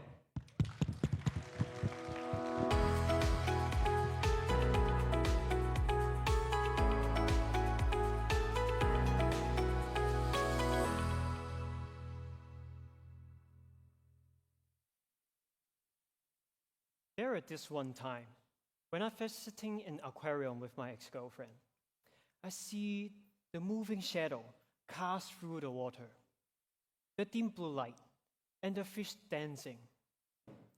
In that moment, the spaces felt alive. Great design can evoke profound emotions. So, what makes a building feel alive? Is it the sunlight streaming through the windows? Or perhaps the story held within its walls? Maybe it's the feelings of safety and inspiration that spaces evoke.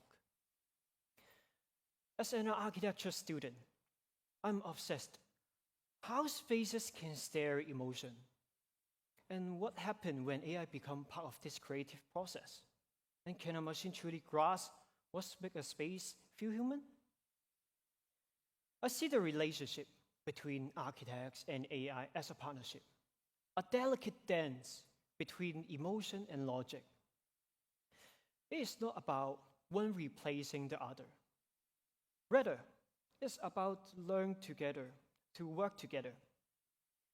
This partnership could be as beautiful and complex as love itself. What is love? To me, it brings happiness and satisfaction. It's about understanding and expressing freely with one another, much like giving a building a soul. Creating a spaces require empathy for user and shared spirits.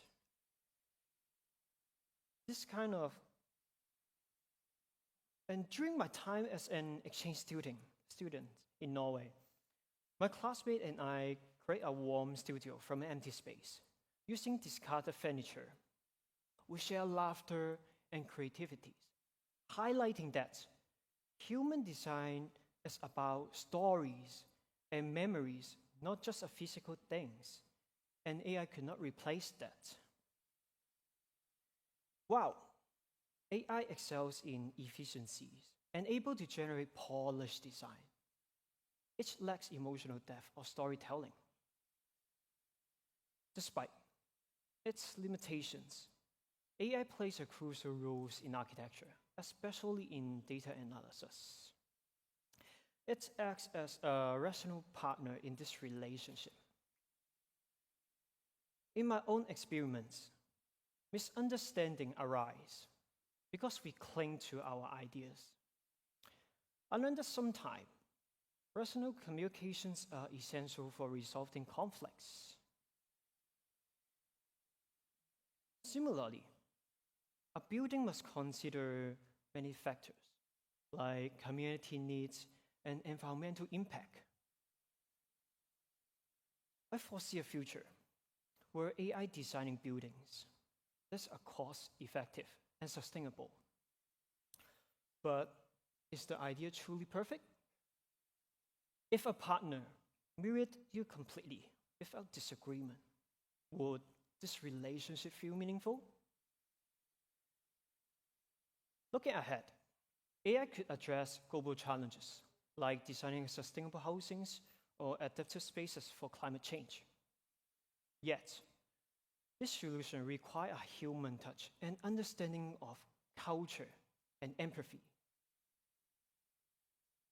In the end, human design and AI must build a healthy relationship, much like couples.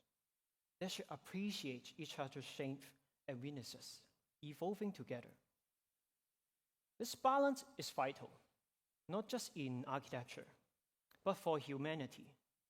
As technology shapes our future, we must ask, how do we ensure creativity and empathy remain central to what we build? How do we create spaces that inspire as well as functional? My favorite architect, Peter Sumner, said, successful architecture connects emotion with its user.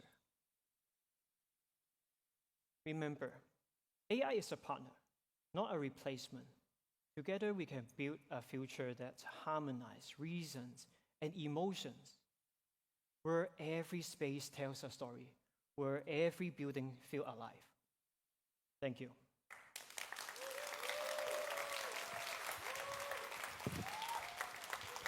Thank you for sharing, Gabriel.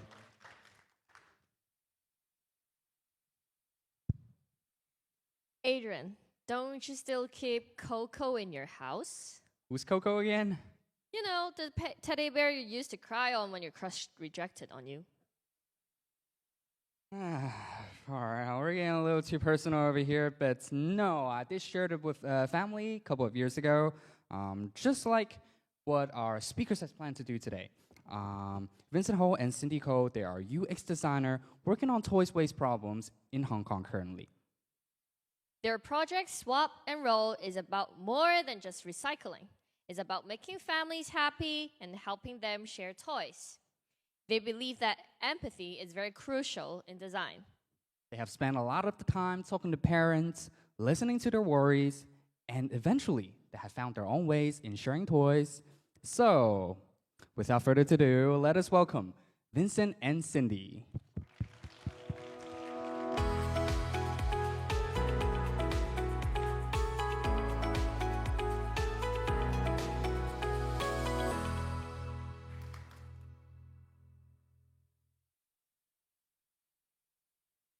When I think back of my childhood, one memory stands out. Most of my toys were not chosen by me. They were gifts from my parents, friends, or relatives. Unlike my classmates, who proudly showed off their own collection, I never had that joy. I remember taking my parents to Toys R Us, eyes wide with hope, imagining the perfect toy waiting for me on the shelves. But somehow, we always left empty-handed. Hey, Cindy, I think I was exactly the kind of kid you envied. Whenever I saw a new toy, I had to have it. My dad and I would leave the store with the latest, shiniest Marvel figures. Wait, Vincent, I have to ask, how many Marvel figures did you actually have? Let's just say I could have started my own Avenger teams. But now recall my memory, after every first week of playing, the excitement faded. That toy I begged for, it ended up forgotten in a corner. And no matter how many I had, the thrill never lasts. Looking back, whether we were longing for a toy we never got or swimming in piles of them, one thing is clear. Toys are more than objects. They carry our hopes, our memories, our feelings. Well, have you ever watched Toy Story, Vincent? Of course. Are you talking about Andy in the movie? Right. You know what did Andy do? Sure. Just like Andy in Toy Story 3. When he passes his beloved toys to Bonnie, it's not just about giving things away. It's about passing on a piece of his story. Well, my childhood was shaped by longing. Vincent's was shaped by abundance. Yet, both of our experiences taught us the same lesson. Joy tied to object doesn't last. Now, I want you all to take a moment to think back. What was your favorite toy growing up? I guess it would be better for you all to close your eyes and picture this. Can you remember its color, its texture, the way it made you feel, and where is it now? Cindy, for most of us, that toy is long gone. Maybe it was donated. Or maybe it was thrown away. And yet, the emotions tied to it remain. Behind every pile of unused toys, there's a story, and often a mix of emotions. We wanted to know what really happens when kids stop playing with toys. A big reason toys lose their magic so quickly is something called hedonic adaptation. It's like running on a treadmill. You keep chasing the feeling of excitement, but it slips away as soon as you catch it. So you run faster, hoping the next toy will finally make you happy. But it never does. And here's an interesting fact. A study from a UK's charity Retail Association found that nearly 47% of children stop playing with a new toy after just 1 week. And here we created an infographic demonstrating the problem. As you can see, Jack is really happy with his new toy, only in the first week. But after that, he lost interest of his toys. Therefore, each new toy needs to be shinier, louder, more exciting than the last. And so, the cycle continues, leaving behind a trail of forgotten toys. But this isn't a new problem. If we look back, even in the 90s, studies were already warning about the environmental impacts of discarded toys. Today, with the rise of cheap plastic toys and fast retail, the problem has only grown. Did you know that in 2020 alone, 8 million tons of plastic toys were discarded globally?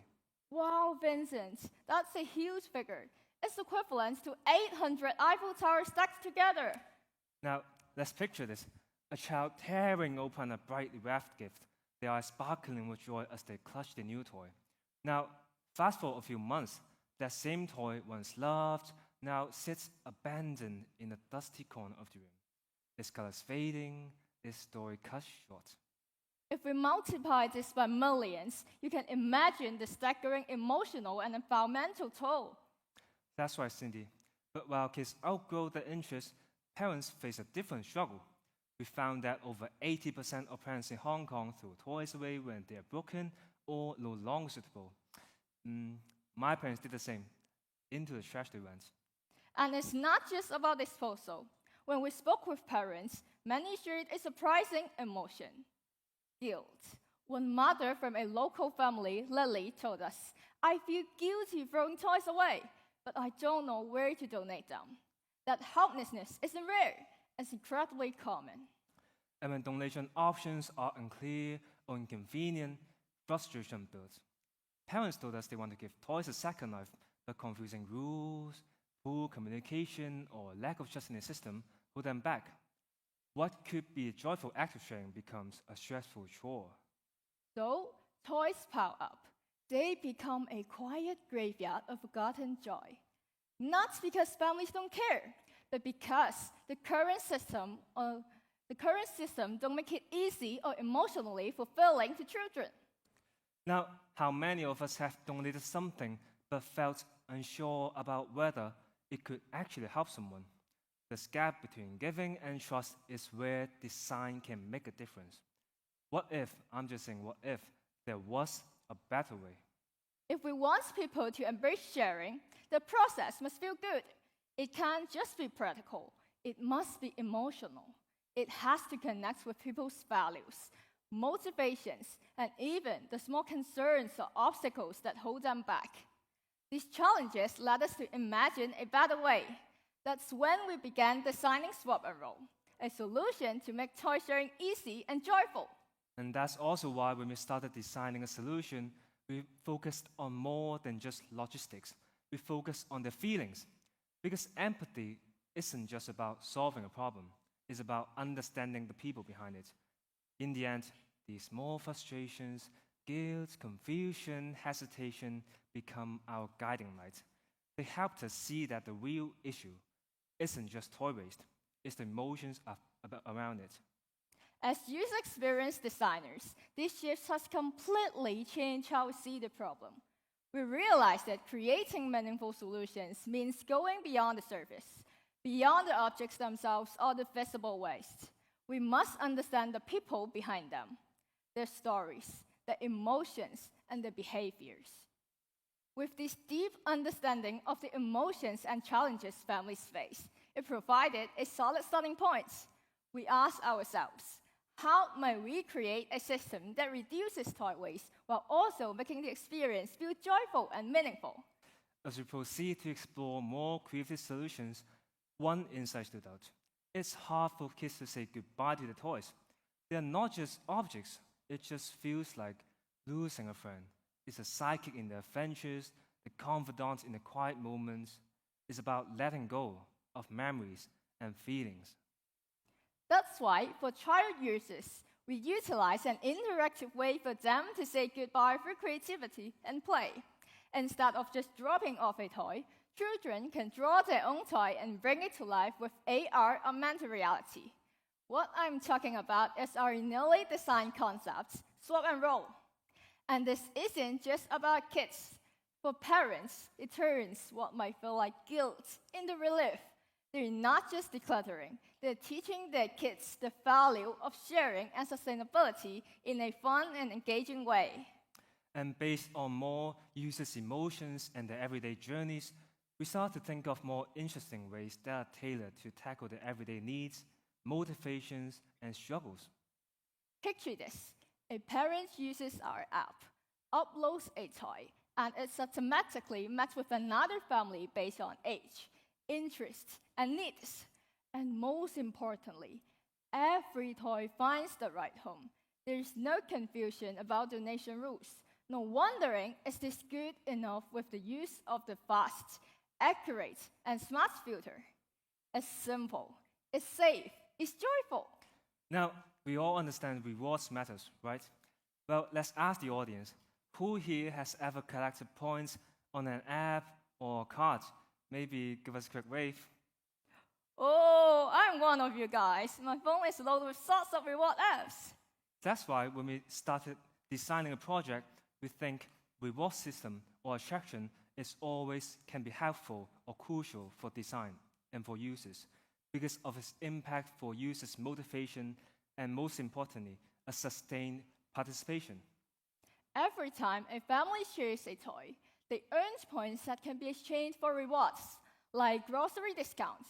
It turns giving into something rewarding and positive, celebrating the kindness at its core. And all these concepts or features all evolve from listening, really listening deeply to their genuine feelings. It's not just about designing an app or designing user interfaces, it's a reflection of what empathy-driven design can achieve. You know, Vincent, if this had existed 20 years ago, my parents would have been thrilled. They wouldn't have had to hear me back every time we pass a toy store. Or maybe you wouldn't have had piles of forgotten marble figures collecting dust. Yes, absolutely. In fact, this journey changed how we see everything as user experience designers. We've learned that good design isn't just about solving a problem. It's about stepping into someone else's shoes to feel what they feel, anticipate hidden frustrations, and most importantly, create in ways that make people feel understood. For the design industry, empathy is the heartbeat of what we do. Every great product or memorable experience starts not just with a wow idea, but with deeply listening to human needs and emotions. You're right. There are ups and downs, there are hopes and frustrations that shape how we live and interact with the world around us. It's about people. The more deeply we understand the emotions, the better we can serve them. Empathy isn't just something for designers like both of us or experts or professionals like you guys here. It's a superpower we all can use. By listening more, sharing more, and observing the emotions behind everyday actions, together we can create a world where kindness isn't the exception, it's the norm. In a world full of complexity, empathy isn't optional. It's essential for every one of us here. Whether you're helping a friend, working with colleagues, or just listening a little more closely to your family. Empathy can completely change relationships and the world around you. So, as you walk out of here, I encourage you to carry empathy with you. Look at the objects in your life and ask, what stories do they hold? What could you pass on to someone who needs it more? And more importantly, notice people's feelings. Ask them questions. Take a moment to see their feelings, their needs, their struggles. Because when we interact with each other's hearts and mind, we don't just build a better system, we build a better world. Thank you. Thank you, Vincent and Cindy. As we all know, an opening is incomplete without a closing. And so, before we finish up the events today, I would like to invite our Vice Principal, Mr. Keith Tam, to the stage to give us the closing remark. Mr. Keith, please.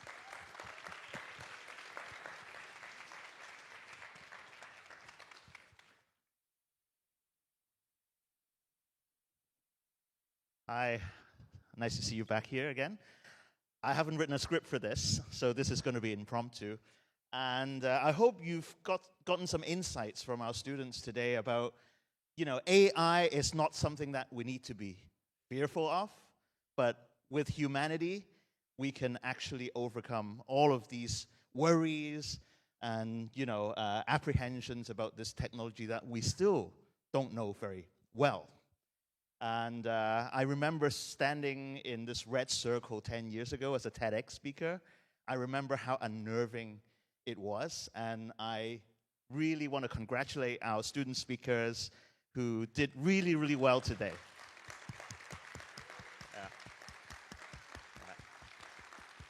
And also our MCs who did really, really well today. Yeah. And I want to say a few things about this key visual that you see here. It's a bit tongue-in-cheek, right? The prompt itself was the concept. And can AI actually generate something like this? Actually, no. Because it's all about the concept. It's not about the beauty. It's actually a little bit ugly. And that was the essence of what we were trying to do with this key visual. And as you walk out of the auditorium, in the reception desk, you find a little gift that we've prepared for you. You remember when you sign up for the event, you had to enter some words that inspire you. So some of the poetry that you find on the stickers and the postcards actually was generated by AI.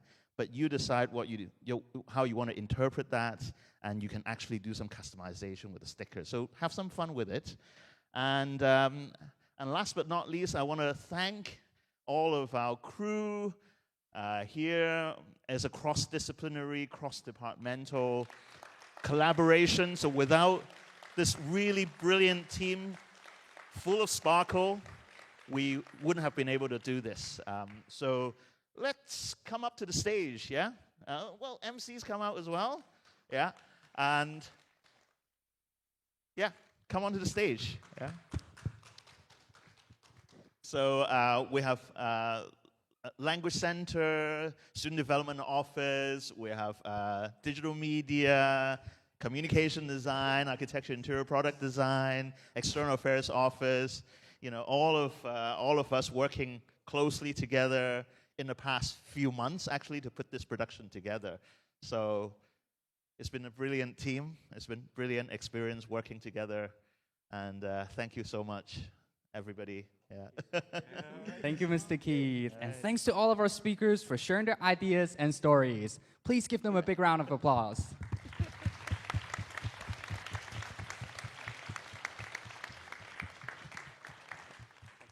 It's been a great day with you all, and we hope you learned something new and had fun with us.